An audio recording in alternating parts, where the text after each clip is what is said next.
Nah, itu pun ada, nanti ada listnya sendiri, masih ada di list SKDI, tapi dia bukan penyakit listnya. Tetap harus dari list itu. Jadi ingat, nggak perlu belajar penyakit aneh-aneh yang di luar SKDI.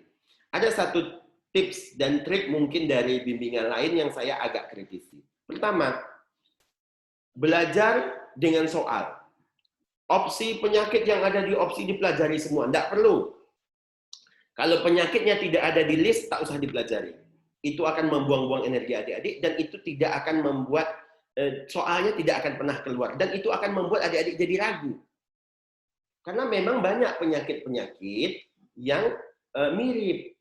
Misal saya ambil contoh, yang di SKDI ada massa di vagina, di posterior vagina, berarti ada massa di vulva, Bartholinitis atau kista Bartholini. Jelas SKDI-nya. Ada satu lagi yang juga massa, namanya tumor skene atau kista skene.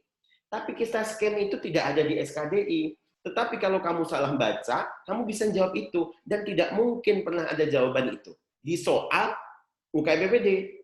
Tapi kalau di soal bimbingan lain, saya tidak bisa jamin. Mereka mungkin tidak mengerti dengan basic dari pembuatan soal UKBPD. Jadi, yang harus kamu perhatikanlah list. Kalau belum bisa kamu menghafalkan penyakitnya, mekanismenya, obatnya, listnya diperhatikan. Setiap hari dipelototin. Oh, penyakitnya begini-begini. Coba kita ambil contoh. Sistem saraf. Sistem saraf ada 72 penyakit. Adik-adik gampang tinggal ngambil dari internet aja ini. Download SKDI 2012.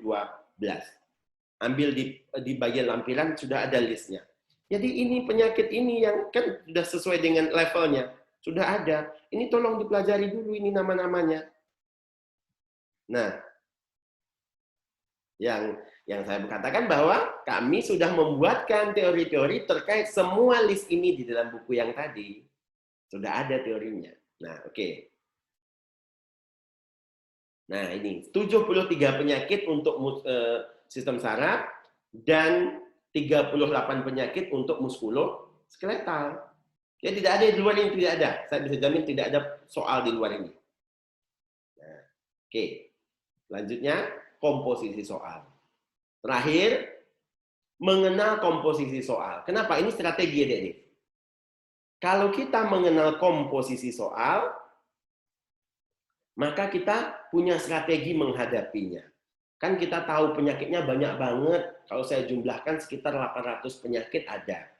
Nah, gimana caranya? Saya tipenya nggak kuat ngapal banyak, dok. Saya tipenya hafalannya tidak kuat. Maka kita harus punya strategi, yaitu mencari soal-soal mana yang mudah untuk dijawab dan komposisi soal di dalam ujian UKBPD tinggi. Kita perhatikan, saya sudah punya list di sini. Coba perhatikan jumlah soal. Ini ada variasinya. Kita perhatikan. Maka kamu tidak boleh meninggalkan soal-soal dengan komposisi banyak ini.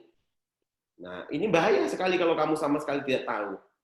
Seperti misalnya sistem indera, mata, telinga. Ini soalnya mudah dijawab, tidak seperti soal penyakit dalam yang banyak sekali analogi-analogi, banyak sekali clinical reasoning.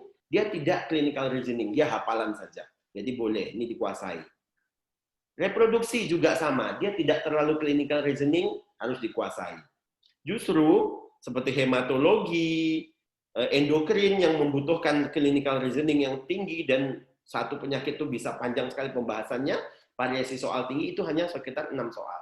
Jadi ini bisa kita, ya mungkin prioritasnya paling terakhir. Tapi tidak boleh sama sekali tidak ya. Ingat, tidak boleh, oh saya mau belajarnya reproduksi saja. Saya mau belajarnya saraf, saya tidak boleh. Sisanya kamu nggak bisa jawab nanti. Kamu harus baca semua sebisa mungkin, tetap yakin untuk memasukkan ilmu menjadi memori jangka panjang. Insya Allah bisa. Yang terakhir ini banyak yang mengeluh. Non-sistem. Nah, saya mudah-mudahan saya sangat yakin bahwa saya bisa memberikan pengetahuan tentang non-sistem ini dengan mudah untuk adik-adik dan bisa menjawab soal. Nah, berarti syaratnya harus ikut webinar untuk series non-sistem. Karena ini penting, karena ini nggak bisa dibaca begitu saja, ini terlalu luas lagi pembahasannya. Nggak ada buku-buku pasti yang untuk memenuhi itu. Jadi ada tip-triknya. Walaupun 18 soal, kalau bimbingan saya itu minimal 12 dapat itu, insya Allah. Benar. Nah, makanya nanti insya Allah kami memberikan. Di buku juga sudah tersedia tentang teori-teori mengenai non-sistem. Oke, saya kira itu tip dan trik. Sekarang kita akan setengah jam cukup ya. Kita akan coba untuk masuk ke 100 pembahasan soal. Saya akan menyampaikan bagaimana cara menjawab soal yang benar. Tapi sebelum itu, saya mempersilahkan adik-adik jika ada yang ingin bertanya tentang tips dan trik ini. Saya kasih waktu mungkin. Bisa mengangkat tangan atau langsung saja menghidupkan ininya untuk bertanya.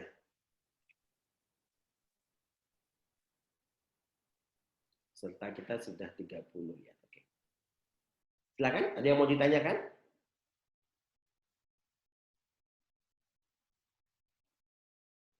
Mungkin Richard, Mas Richard yang dari jauh?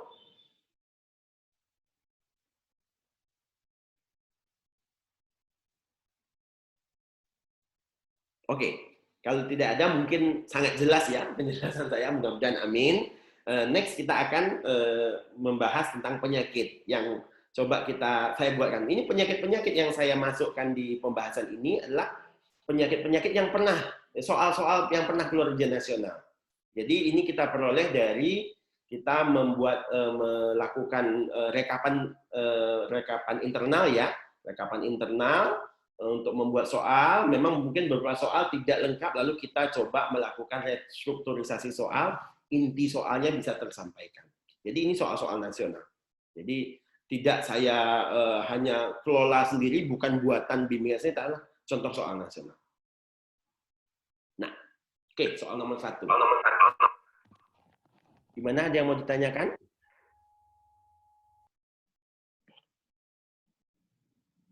Nah, oke, kita lanjut ya. Coba kita bahas di sini soal nomor 1. Pertanyaannya ya kan, setelah yang saya sampaikan adalah sudah muncul. Yang pertama harus kita perhatikan adalah pertanyaan. Nah, ini ya. Apakah diagnosis yang paling tepat? Nah, keluar opsi. Kita perhatikan, oh ada meningokokel, spina bifida, encepalokel, teratoma coccygeus, meningiokel. Nah, kalau kita lihat sekilas, kita sudah tahu yang ada di dalam SKDI ada spina bifida. Meningokel adalah bagian spina bifida. Encepalokel tidak ada di SKDI. Teratoma coccygeus ada di SKDI. Meningomiokel ada di SKDI sebagian bagian dari spina bifida. Bayi, kemudian kita lihat, bayi laki-laki berusia 7 hari, ya, dibawa ke dokter dengan keluhan benjolan di punggung sejak lahir. Nah, benjolan di punggung ini memang termasuk khas. Bayi benjolan di punggung satu-satunya adalah spina bifida kalau di SKDI. Ya, bayi lahir. Tapi kalau orang dewasa benjolan di punggung, hati-hati. Bisa berupa gibus. Tapi kalau bayi tonjolan di punggung tidak mungkin gibus. Tidak mungkin TB. Nah, maka kita memang sudah tahu ini adalah mengarah ke spina bifida. Tetapi kalau kita perhatikan opsinya, ya, kalau kita perhatikan opsi ini,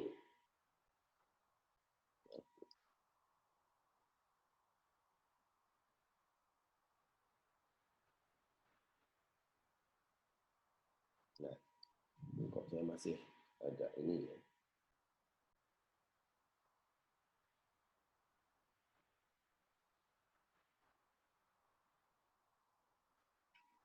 Penggunaannya masih, maaf ya, jadi ini masih sedikit ada kendala di sini. Oke. Nah, kita perhatikan di sini ya. Opsinya adalah pembagian diagnosis, ya. Nah, soal diagnosis ini ada 2 tipe adik-adik. Pertanyaan diagnosis murni atau klasifikasi diagnosis. Maka karena tidak ada spina bifida murni jawabnya, maka kita harus tahu klasifikasi spina bifida, bahwa spina bifida dibagi menjadi 3, okulta, meningokel, dan mielomeningokel. Nah, bedanya yang dua ini. Ya, yang dua ini disebut sebagai kistika karena ada tonjolan. Berarti soal ada tonjolan. Berarti tidak mungkin yang okulta. Kalau okulta tidak ada tonjolannya. Nah, tersembunyi. Nah, masalahnya punya tonjolan yang mana? Apakah meningokel atau mielomeningokel? Pengertiannya kita harus tahu. Meningokel kita perhatikan gambarnya. Di sini gambar ini. Tonjolan di punggung isinya cuma cairan sama menings. Meningokele, kele air, menings. Sedangkan medula spinalisnya masih oke, posisinya normal. Ya. Nah, sementara itu mielomeningokel dan mielomeningokel. Nah, mielo ini menunjukkan adalah adanya medula spinalis. Jadi di dalam tonjolan tersebut isinya selain cair LCS juga ada medula spinalisnya. Maka jawaban kita, karena tonjolannya kemerahan, ukuran, terabalna, pemeriksaan radiologis menunjukkan benjolan berisi massa padat. Nah, ini dia kuncinya. Nah, kalau massa padat artinya ada medula spinalisnya kan? Maka dan cairan, maka jawabnya adalah meningomielokel. Boleh dibalik, ada yang mielomeningokel, meningomielokel itu cuma masalah istilah saja. Oke, selesai satu soal. Ya. Nah, ini gambaran. Kalau okulta, saya ingatkan, dia tidak ada tonjolan, tapi ada apa istilahnya ini? Ada rambut ya, tumbuh rambut di daerah punggungnya sini.